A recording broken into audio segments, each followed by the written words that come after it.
To celebrate 25 years of EURES, we searched all over Europe for success stories and achievements that have benefited job seekers, workers, employers, and the EURES network over the last quarter of a century.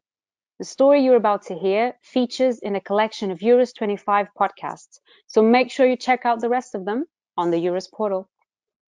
Hello, everyone. My name is Jerry, and I'm the EURES News and Information Bureau Manager, or NIB for short.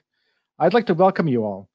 For this podcast, we traveled to Sweden to cover the story of how EURES Sweden, and Mikael Lindbom more specifically, helps employers and job seekers throughout Europe. Thank you for being with us, Mikael. Thank you. It's a pleasure. Okay, before we get started, I'd like to give our listeners some background on EURES Sweden. Sweden has been a member of EURES since 1994. In the beginning, the network mostly gave information about mobility opportunities. Over time, though, this gradually became job matching.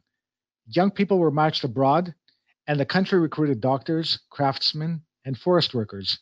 In recent years, Sweden has become a receiving country where most sectors have problems finding candidates in Sweden. Several videos have been made about living and working in Sweden, which can be found on channels like YouTube. EURES Sweden also has a very active Facebook page and chats online with European citizens twice a week. Okay, now we're ready to get started. Mikael, can you tell us a few words about yourself? Yes, I was born and raised in Sweden, but I have roots from Austria on my mother's side, who was born and raised in Linz. I started with EURES in the year 2000 and was trained as a EURES Adviser in 2003. In 2010, I applied for a position at the EURES Coordination Office that changed to NCO in the conjunction with the reform. The reform was developed over a period of time, actually the whole time since I was at the EURES Coordination Office, and finally it was regulated in 2016.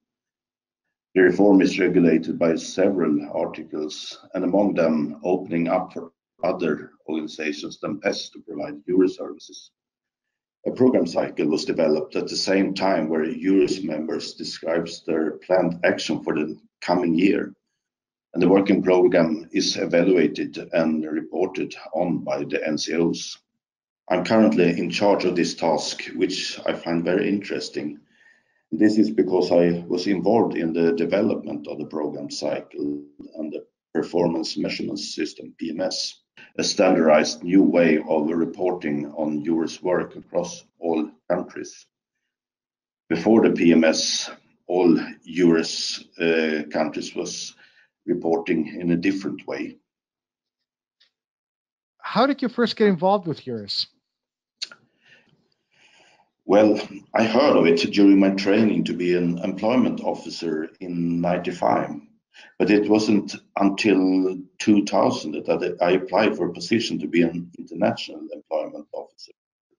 I needed to do something else as I actually was drained by working on very complicated cases and wanted to have a break. And so far, it has been the longest break of my life, I must say. It has, hasn't it? Yeah. That's a very long break. Okay. What's a typical working day like for you? Actually, there aren't so many typical days, but they have increased.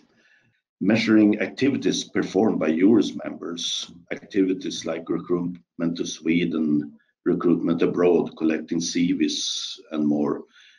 And together with my colleagues, we of course work with planning to receive new members and give them a good start.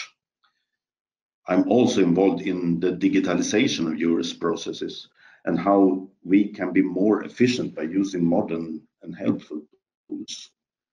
For example, we try to encourage meeting between the NCOs and colleagues via Skype for Business and Blackboard. We also encourage members to use online tools more to recruit, not to replace on-site meetings, but to offer those solutions where it is best in that situation and suitable for the customer. What are some of your Sweden's initiatives that you are most proud of? For example, the Public Employment Service has been running a series of successful webinars about EURES for several years now. Yeah, I was just about mentioning the webinars. I think PES is producing around 35 to 40 per year now. And Sweden was an early adopter of the European Online Job Days platform, but after a period went by where we didn't use the tool, it is with joy that we can see from the NCO that Sweden plans to carry out 4 to 5, 6 online jobs this year. One of these took place this week on the 6th of March, and the next one will be 9th of May, and there will be others this coming autumn. These online job fairs, they cover most sectors, as Swedish employers can't find candidates in Sweden, like in ICT, engineering, healthcare, and hospitality, just to mention a few.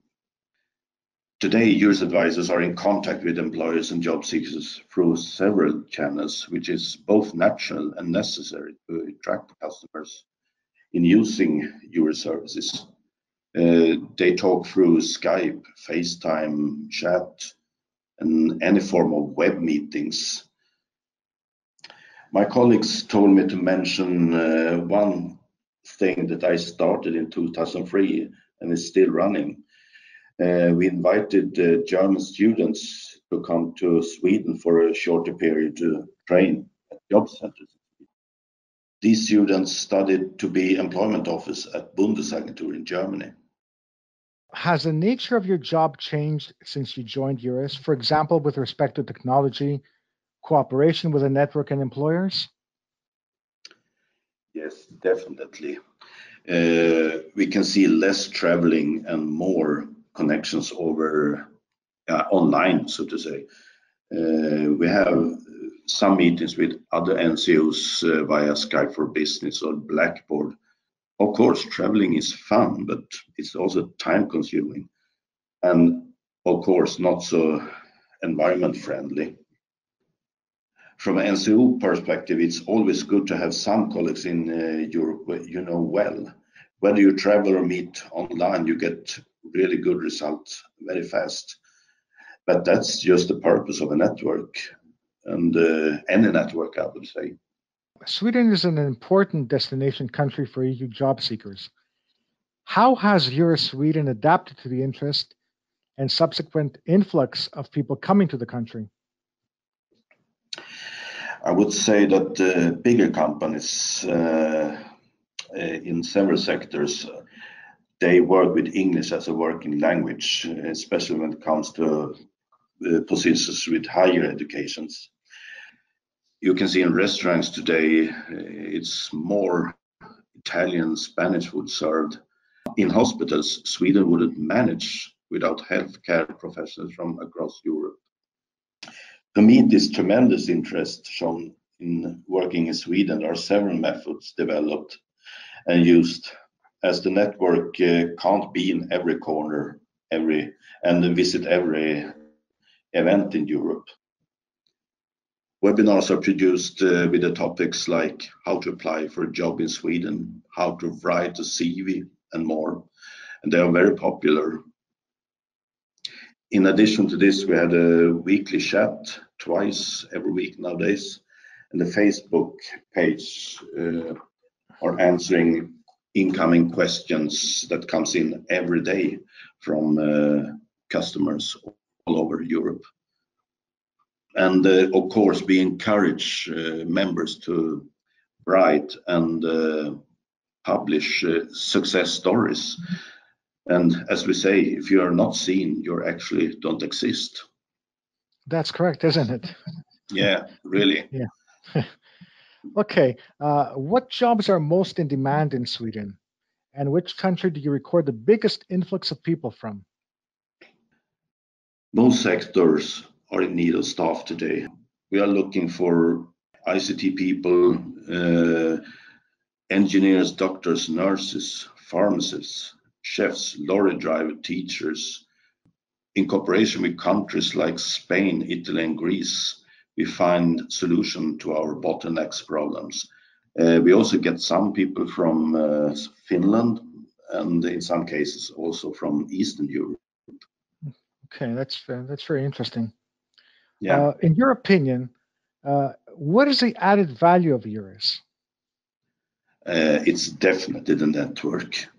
With few exceptions and contacts with the network, it leads to action.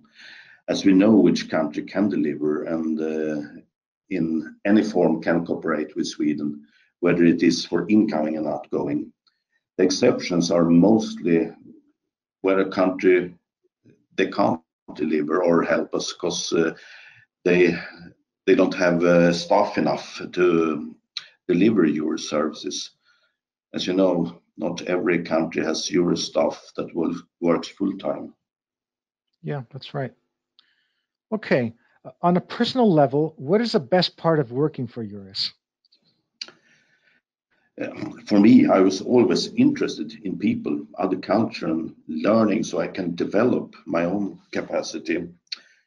It's great to have a job where you learn something every day and about behaviors that explains a lot and gives you tools to cooperate on a mutual level.